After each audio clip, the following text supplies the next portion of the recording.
Oh, it's good to be back in Turkey. Hello, my name is Alex Does F1 Stuff, and welcome back to a race weekend review for round number 14 in Turkey around the Istanbul Park circuit. Now, boy oh boy, has it been a busy day for myself working on my mammoth algorithm for making 2019 a spec series, taking out the advantage of the car and basically seeing what the series would have been like had the cars been the same. But that is all to come in the future. Today, now in the present, it is Friday and we have just had practice 1 and practice 2. Well, I say just, it's currently 9 o'clock in the evening as I've had a lot of other work outside of YouTube to get done, and I've only just managed to sit down and record this segment. But we will jump on into the little contents page if you'd like to skip to whichever segment of the video you'd like me to talk about, the practice sessions, qualifyings, or the race. But we will jump straight on into practice and begin with practice number uno, which was led by the Red Bulls 1 and 2. Their first 1-2 of the season. Admittedly, it's only practice, but it's still a 1-2, the only team other than Mercedes to do so. However, there is a massive however with this. The track was super slippery.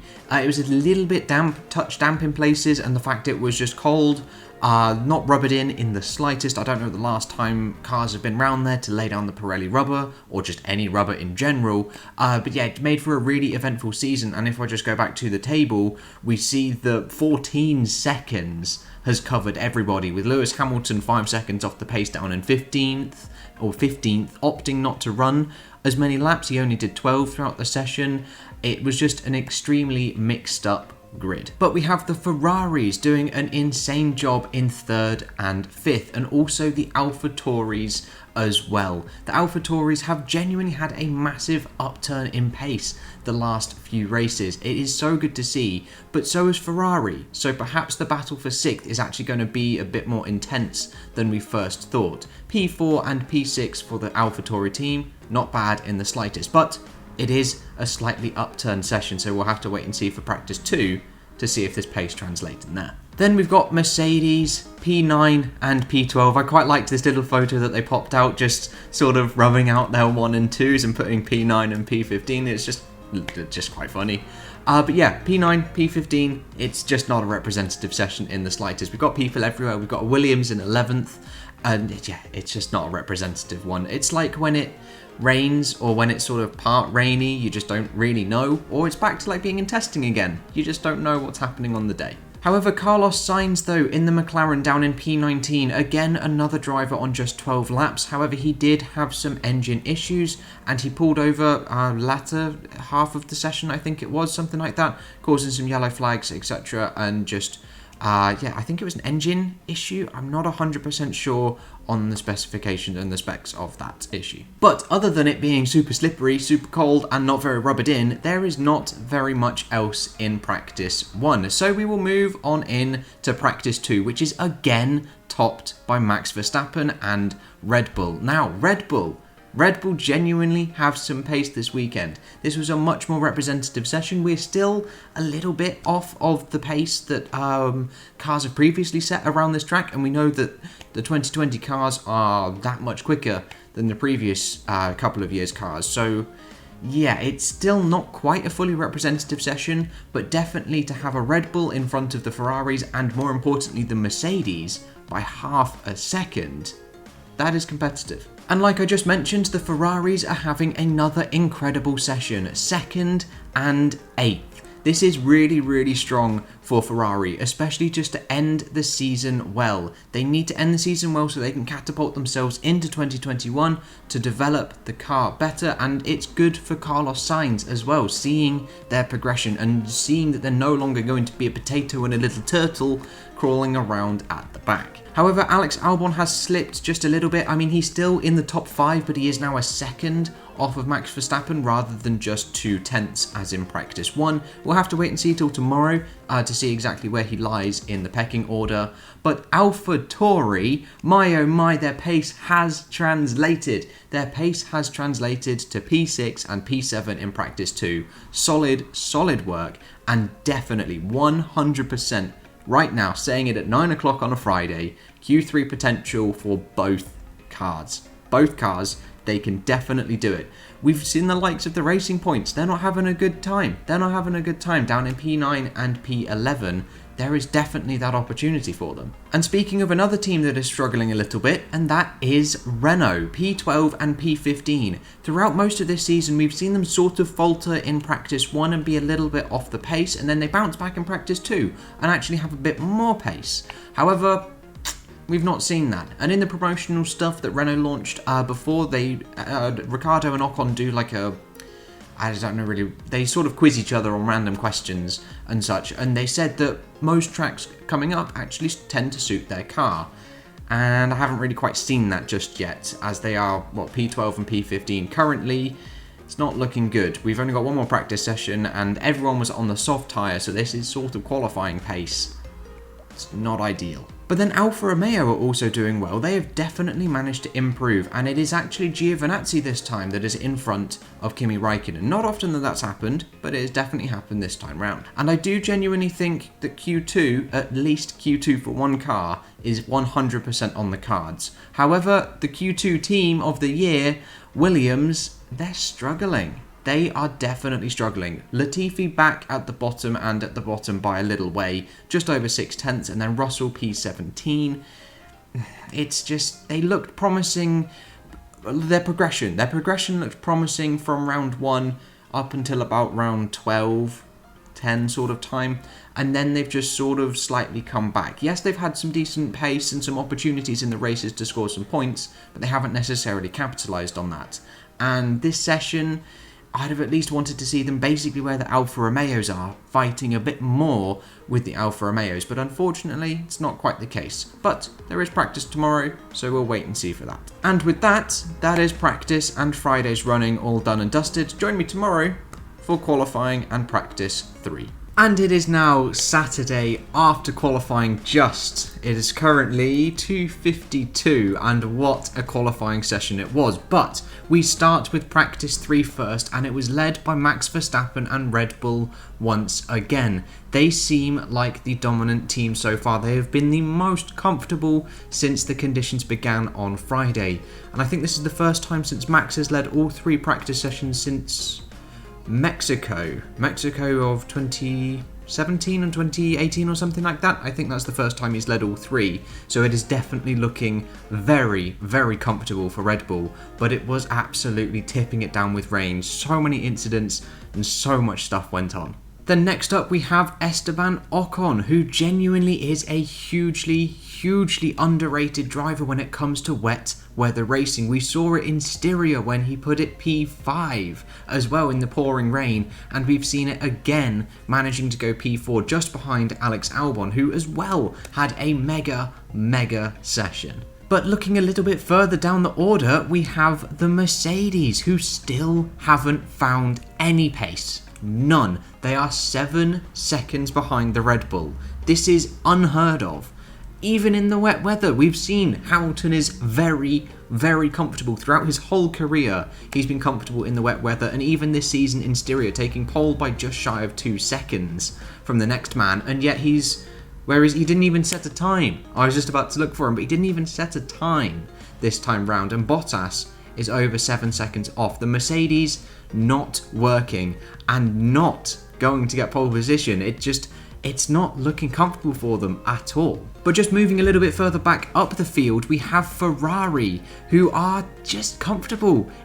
Rain negates car advantage and helps the teams that don't have a particular advantage or a disadvantage, like Ferrari for example, and it is clearly showing. P2 for Charles Leclerc and P6 for Sebastian Vettel. Mega performances, hoping for Q3 for at least one of the cars, but we'll never know. And then skipping further down the order, we have the Alfa Romeos, who have had a bit of a topsy-turvy session. I was hoping they would be taking advantage just a squidge more than they have done, but still very solid running in the wet weather. Then we've got teams like AlphaTauri that have slipped just a little bit off of their pace from Friday. Williams opting not to run at all, which is a little bit surprising considering you don't know what qualifying is going to be and you want to gather up some data. But speaking of qualifying, my oh my, that was a well, A, long session. It was about 2 hours, including red flag waiting periods. And B, it was an incredible session. Hands down, the best qualifying session that I have ever watched. And hands down the best qualifying session of this year. So let's jump on into qualifying, and we start with Q1. Unfortunately, it is both Haas cars out. Kevin Magnussen in P16 and Grosjean in P19. It was so rainy, so tricky. Cars were going off left, right and centre, and unfortunately for Magnussen, he was slightly caught out with a yellow flag incident. I believe it was Nicholas Latifi who spun off, causing yellow flag. He admitted that he backed off, slowed down, didn't go any faster when he could have, when everybody else around him failed to slow down. I don't know whether the FIA are actually going to look into any of this like slowing down or not slowing down under the yellow flags. They should, but I don't know if they will, and it's a little bit disappointing, and it definitely caught Kevin Magnussen out. And then next up we have Danny Kvyat in the AlphaTauri in P17. Again, a little bit surprising to see him down there, considering they had so much pace potential in Friday in these types of conditions, in the full wet conditions, but didn't quite work out. And that is the problem with these types of conditions as well, is that they can change drastically. So you really want to be either out super early, just before the track gets really wet, or right at the very end when the track is drying up. But it's so difficult to get that balance, and unfortunately Kvyat was one of those caught out, as was the Williams pair as well. I am incredibly disappointed, especially with Latifi. What? He's 8 seconds behind Magnussen. I know he spun, and I know he probably only got 1 or 2 laps in, but to be 8 seconds off, that's just...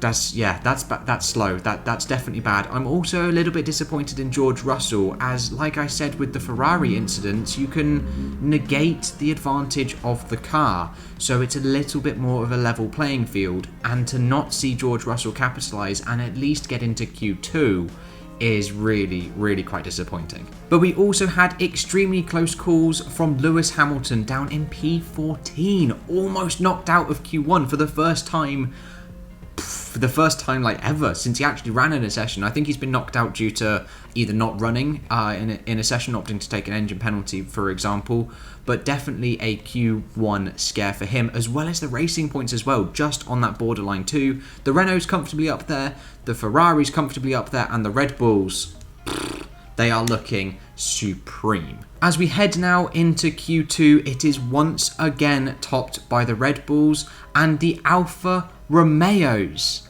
Both Alfa Romeos have made it through. Giovinazzi P5 and Kimi Raikkonen P8. Solid, mega. The rain has sort of eased. It's a little bit drying. People are tempted with the intermediate tyres, but it's very sensitive. If you can nail the lap on the intermediates, it is quicker than the full wets, but it is higher risk. It's what you want to go for, and the Alfa Romeos have really banged it out, and both cars into Q3, and I think that's Giovinazzi's first time in Q3. Don't quote me on that, I could be wrong. However, sadly, McLaren are both out. Both of them, Norris and Sainz. That, again, is a little bit disappointing, considering you have Alfa Romeos in there. You've got both racing points, both Renaults as well, and not to have a McLaren in there is just... that's going to hurt them. I think that's going to really hurt them. I think they tried on the intermediate tyres, but like I said, it's so sensitive, and if you do get it wrong, it goes wrong like worse than on the wet tyres, as you've got even less grip. But it's unfortunate, but hopefully they can claw it back in the race. And then behind the McLarens, it is Ferrari. I really expected at least one of the Ferraris, Leclerc or Vettel, to get into Q3, and to have neither is again surprising, just as much as no McLarens in Q3. But amazingly, it is Sebastian Vettel who is ahead of Charles Leclerc for not a lot of times this season, and it is very good to see it. Very good. That's going to rejuvenate him slightly and hopefully push him forward into the race. And then Pierre Gasly all the way down in P15, again like Danny Kvyat, just couldn't get it hooked up. I feel this session was more about the tyres than anything else, because the track was so slippy. There was no grip on that track at all, none. And then add the rain on top of that, it just becomes an ice rink, and it is whoever can maintain the tyre temperatures, maintain the tyre grip, gets the pole position. And unfortunately that AlphaTauri lost everything that it had on Friday in Saturday's pace. And for the first time this year, we head into Q3 with 5 teams. 2 Red Bulls, 2 Mercedes, 2 Alfa Romeos, 2 Racing Points and 2 Renaults. And we jump on into Q3 and it is Lance Stroll. Lance Stroll, who bags himself a pole position. Bonkers stuff. This was absolutely insane. 2/10 quicker than Max Verstappen. Max Verstappen was incredibly just dominant, supreme throughout this whole weekend. Led every single session bar Q3. He sort of did a Valtteri Bottas, really, when he's in front of Lewis Hamilton the whole way, dominating the whole weekend, and then when it counts, he's not there. He was so comfortable on the wet weather tyres. But then when Lance Stroll and Sergio Perez went quicker on the intermediates, Red Bull said, we're going to pit you. We're going to pit you on the intermediates. He went out and he wasn't as comfortable, nowhere near as comfortable at all. But absolutely insane from Lance Stroll after having such a shit couple of races and just knocking his confidence down to just nothing on social media, and now to get a pole position, that's surely got to bode well for him, and hopefully, fingers crossed, he can actually do something pretty impressive in the race tomorrow. And then P3, we have Sergio Perez, the first man that actually went out on the intermediate tyres and banged in a quick lap, which prompted Max Verstappen to pit onto the inters. Obviously, Stroll was a little bit behind on the intermediate game, but it was Sergio Perez who caused it all to start. And it looked likely that he was going to get pole, but then it was Lance Stroll who managed to overtake that. But Perez said in his post-race interview he's happy to be P3 as he can just sit back and capitalise on any incidents that happen out front, and he doesn't have that pressure of starting first. Then we have Alex Albon in P4. I think that's one of his highest grid starting positions. It may be matched with his best. It may be his best. I'm not 100% sure on that. But definitely solid stuff to see him P4. I mean, I know he's 2.6 seconds off of Max Verstappen, but it's not really a representative session as people were going massively quicker near the end and not so quicker near the beginning, etc, etc. So can't really take this timing gap as a representative session as if it was in the dry. But 100% P4, massive boost. Hopefully he can stick it to the people in front of him, and maybe Red Bull can get a 1-2. They are comfortably ahead of the Mercedes. Who knows? Then we have Renault in P5 and P7. Unfortunately, Renault always upload crap pictures. I don't know what it is. They never have any professionally taken photos of their car driving around the track. It's either one in their garage with a load of men standing around it, or it's one that looks like this. It's all blurry. I don't know. They never seem to take any decent photos. But aside from that, a mega qualifying. P5 for Daniel Ricciardo and P7 for Esteban Ocon. Slightly surprised that Ocon is as low as he was, considering he is one of the most underrated wet weather drivers on the grid, but solid stuff from the pair of them. And in the fight for P3 in the Constructors' Championship, you'd have said starting P5 and P7 is going to be solid stuff for that, but when your competitors are starting first and third, oof. And then lastly, Mercedes, P6 and P9. They're not even on the front row. They're not even on the second row. They're not even on the third row. What? Their pole position run has come to an end. 13 poles in a row and stopped at 14. Insane. They have not been comfortable this entire weekend. And honestly, don't be surprised if it does rain tomorrow. Do not be surprised if they slip outside of the points. They haven't seemed comfortable. Their race pace is non-existent. Hamilton hasn't done a lot of laps. I don't see it going very well for them. I don't even see them on the podium tomorrow, to be honest. Imagine that. No Mercedes on the podium. When was the last time that happened? Oof, Jesus. But yeah, absolutely a weekend that just hasn't been at all comfortable for Mercedes. The tyres haven't worked. We know that their car is solid. We know their car is the best on the grid.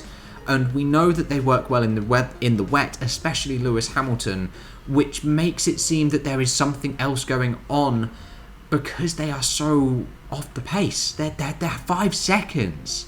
5 seconds off the pace. Crazy. Which makes me think there is some sort of tyre issue and it's just whichever team can actually get the tyres working. Yeah, that's surprising. Very, very surprising. We are set up for a monumental race tomorrow morning at 10:10. I am very much looking forward to it, and join me tomorrow for Sunday's race. I mean, as far as Grand Prix go, that was bloody good. Welcome to the race day segment of my race weekend review for Turkey. It is currently 26 minutes past 3 in the afternoon. I've just finished recording and uploading my speed review, and we will jump now into the race day review in a bit more casual and a bit more chit-chatty sort of feel. Why can't I really make any sense of anything? It never really comes out right, but we will sit down and go through this race right now. So it was a scintillating race from Lewis Hamilton, winning by 31 seconds from Sergio Perez with Sebastian Vettel in P3. If you predict that podium and you bet on that, you are winning a lot of money. Like the man in Italy that won something crazy like 10,000 euros or something betting on Gasly, Stroll and Sainz. Crazy stuff.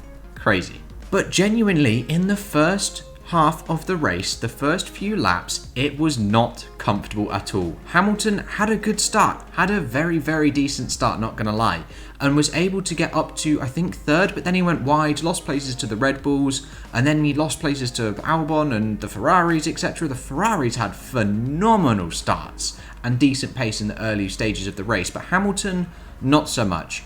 But after a change to intermediate tyres, and when they started to wear down and lose the tread and become slick tyres, and the track started to dry out, Hamilton bossed it. He just went into a different zone, and the moment he was past Perez, that was it. Done. Easy peasy. Never really looked back. There was a small little worry with like 3 or 4 laps to go that there's the possibility of rain and within literally the last lap. And if there is any rain, those slick intermediate tyres are done. So he was playing with the idea of coming into the pits, but he had flashbacks to 2007 China, didn't want that at all, and just smashed the field away. Spectacular race, spectacular result, and 7 times Drivers' Champion. Insane. But P2 is Sergio Perez, and Racing Point finally got some strategy right. Some. I say some as we're going to move on to Lance Stroll a little bit later on. They got 50% of their strategy right with Sergio Perez. They learnt from their mistakes in Portugal and in the race previously in Imola. Keep your track position. That is the lesson that they learnt with only half of the garage, with only one car. It could have, what could have been for Racing Point had they kept Lance Stroll out. But anyway, that's another segment. Sergio Perez came under immense pressure in the last few laps, like ludicrous from the 2 Ferraris. Leclerc made a nice lunge, a nice overtaking move after Perez made a small mistake halfway round the last lap, but unfortunately it involved Leclerc going onto the marbles, went wide. Perez was able to get the place back and finish P2. A very, very, very well-deserved podium, which has thrust Racing Point up in the championship to 3rd. And Sebastian Vettel in P3, his first podium in well over a year. Absolutely amazing, and a season that has just been such a struggle for the German in red. Just all sorts of struggles. I think he went on 10 consecutive 10th place finishes or 10 races where he'd only finished as high as 10th or something like that. Just a crap year, and to have a podium in a race with these super tricky, super changeable conditions shows that he still has the skill. He still has the knowledge and the know-how to deliver a performance when he needs to. And his start was nuts. His start was beautiful. It was the stuff of dreams. It's what everyone wants on conditions like this, to just blitz past everybody else. Yes, he was battling with Leclerc a little bit, and if it wasn't for Leclerc's error, he wouldn't have been on the podium, but still, an insane drive. And I think he won driver of the day. It was so close between him and Leclerc. It was so close. And speaking of Charles Leclerc, P4, and honestly a drive he can be happy with. He can be very happy with that. Yes, he is furious with himself. He is furious. Swearing at himself, all sorts of manners on the radio. If you can find it, go listen to it. But eesh, it was hard to listen to sometimes. But yeah, honestly, a race that he can be happy with. Going for P2 when he's already in a podium paying position, of course, Perez made a mistake. He can go for it. But it did cost him a podium overall. But solid points for Ferrari, pulling them away from AlphaTauri in 6th place. If they end up slipping further than 6th, that's just going to be a bit embarrassing. But Ferrari have had a solid weekend, and Leclerc is a stellar driver. He just needs to iron out these creases, but he's only in his 3rd year, so plenty time. And Carlos Sainz P5 in the McLaren. Boy, oh boy, that McLaren came alive in the last quarter of the race. It was sort of nowhere. It was nowhere in qualifying. As we saw, they were well outside the top 10 when all of their rivals are inside the top 10 and on pole position. But then in the race, the car came to them again when those intermediate tyres started to wear down a little bit and lose some of their tread. Their car came alive and they absolutely destroyed. Norris grabbing the fastest lap as well, down in P8, but Carlos Sainz beautifully overtaking people and defending as well. Just a solid performance. But Max Verstappen P6, 44 seconds down on Lewis Hamilton in the weekend that he owned. He owned it. It was his. He did a Valtteri Bottas. He led every single session that doesn't count. That doesn't matter. And then every single session that does, Q3 and the race, he faltered. It was his race to win. He's only got 2 racing points either side of him. And he's in a Red Bull that's clearly the second fastest car on the grid. But he bottled it. He had a rubbish start, absolutely dreadful, fell back through the grid, and then when he was coming up to Sergio Perez, all he had to do was be patient through turn 11, that high-speed kink going up the hill where Webber and Vettel crashed and spun off going into the last couple of corners. He just needed to be patient, and then he would have had him going into that last sector. But he wasn't patient, went too quickly, went wide, and spun, and flat-spotted his tyres, had to do an extra pit stop, and that was his race done. Fairly immature mistake from my point of view. Obviously, I'm not a Formula 1 driver and you can have different opinions, etc. But yeah, I feel it was a fairly immature mistake. He easily had the pace and he should have just waited one extra corner and he would have been passed. Simple as that. Then Alex Albon though, P7, he looked incredible. He looked like he was on course for a victory. On the wet tyres, he's banging in fastest lap, closing up to the racing points. Then come the intermediate conditions, gone, disappeared. He then spun, unfortunately, like Max Verstappen as well, which cost him a lot of time. The two were jostling as well, the two Red Bulls battling it out, and he came off worst. 1.6 seconds back. But it was a decent race, a very promising race, and shows that maybe Red Bull would be a bit harsh if they dropped him. I know this isn't a race that Red Bull are looking at, because Horner said we're only looking at the 2 races just gone, but maybe they can take this one into account, as honestly, he did very well. He did extremely well. And then Norris in P8. Again, an insane comeback drive courtesy of the intermediary conditions coming towards McLaren. So a race that he can be absolutely proud of, and getting the fastest lap as well in the fight for that midfield battle when we came into this race when 3 teams, Renault, McLaren, Racing Point, are separated by a point. 1 point for fastest lap, that's going to make all the difference. They're now slightly more spread out, but only 10 points covers them. So it's still all to play for with 3 rounds left, and a result that the McLaren boy can be happy with. But oh boy, Lance Stroll. he was as cool as a cucumber, pulling out a lovely lead, 10 seconds plus, 15 seconds plus, to Sergio Perez, who also had a nice gap to Max Verstappen in P3, and then Max Verstappen had his issues. Everything was going swell for the first 50% of the race for Racing Point and especially Lance Stroll. Then the issue of the tyres came into it. His race engineer wanted him to pit. Lance Stroll said, why are we doing that? We shouldn't do that, there's no need. So then they said, let's stay out then. And then they still came in. And he was nowhere. And it was honestly so hard to watch. Lance Stroll just, it fell. It left. It fell from his grasp. If he'd have stayed out, I reckon he could have had a podium, and it could have been a Racing Point 2-3. But yeah, they bottled it. Again, I would say 50%. They got it right with Sergio Perez, but they got it wrong with Lance Stroll. And they absolutely dominated the first half of the race, and then it got away from them. Then we've got Daniel Ricciardo rounding out the points-paying positions in P10. It was the start that really buggered them. Contact from, I think it was Bottas, into Ricciardo, into Ocon. Ocon then spun, and as did Bottas, but we'll move on to that later. I don't know whether Ricciardo had any damage because of the contact, but I don't 100% know. Other than that, didn't really see him throughout the races. They were focusing on all sorts of different things. And P10... it sucks for Renault, I think. This was a race where they were both comfortably in the top 10 when they started. Easy. Gonna score some decent points, especially as McLaren were outside of the top 10, and it just went backwards. So a little bit of a disappointing race for Renault, and one that they will forget. One that they will want to forget quickly and move on into Bahrain for the next triple header. And then, like I just mentioned briefly, Esteban Ocon. It was the contact with Valtteri Bottas that ruined it for him. Absolutely 100%.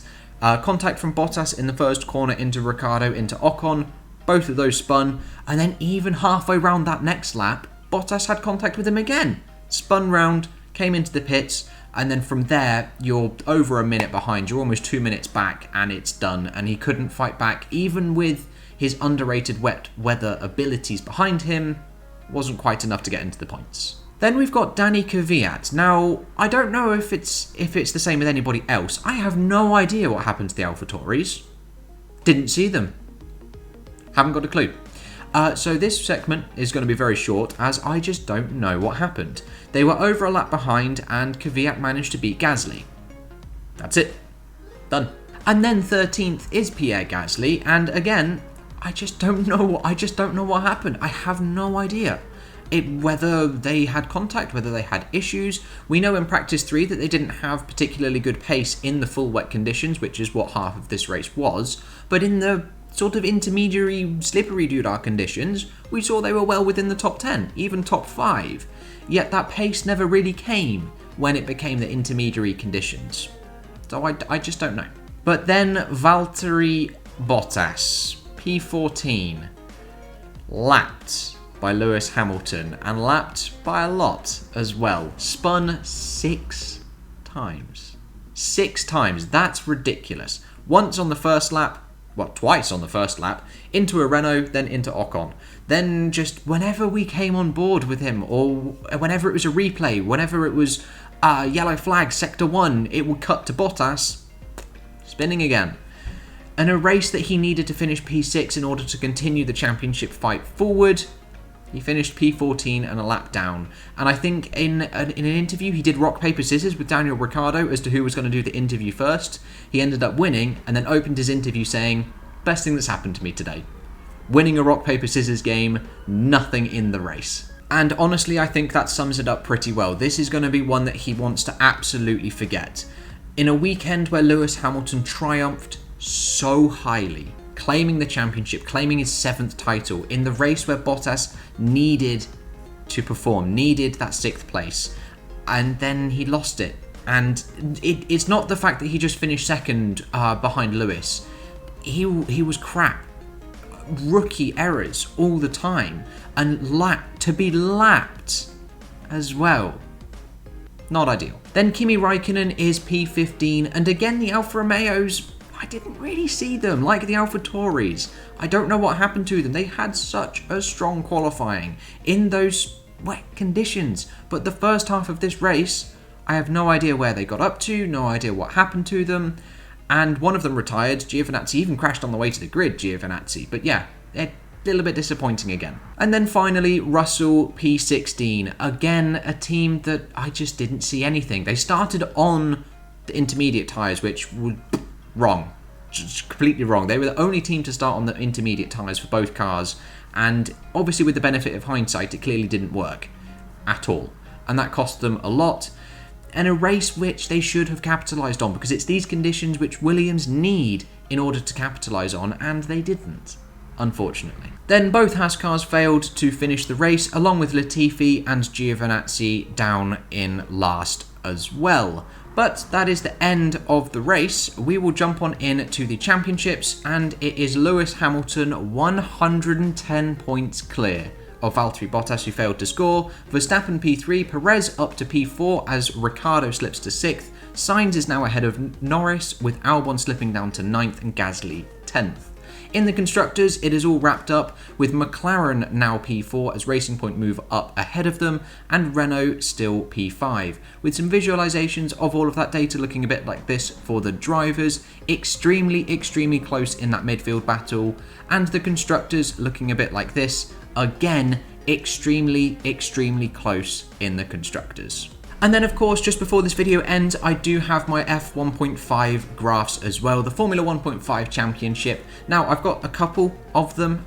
So I have one which is popping up just now, which is the F1.5 Championship without Albon. So this excludes both Mercedes and both Red Bulls, shuffles everybody else up into their representative positions and scores them like so. And we end up with a graph that looks a little bit like this. Daniel Ricciardo leading, Sergio Perez, Charles Leclerc, Lando Norris, Lance Stroll, Carlos Sainz, and then Pierre Gasly, with the table of results looking... Oh, that animation was appallingly slow. But the table of results looks a little bit like this. Ricciardo 10 points clear from Perez, who is 13 points clear from Leclerc. And then the Constructors looks like this. Racing Point holding on to their lead and actually extending it after nabbing it after the 70th anniversary Grand Prix, and a very close battle between Renault, McLaren and Ferrari, with a points table that looks a little bit like this. 49 points is the gap, comfortably leading going into the last 3 rounds.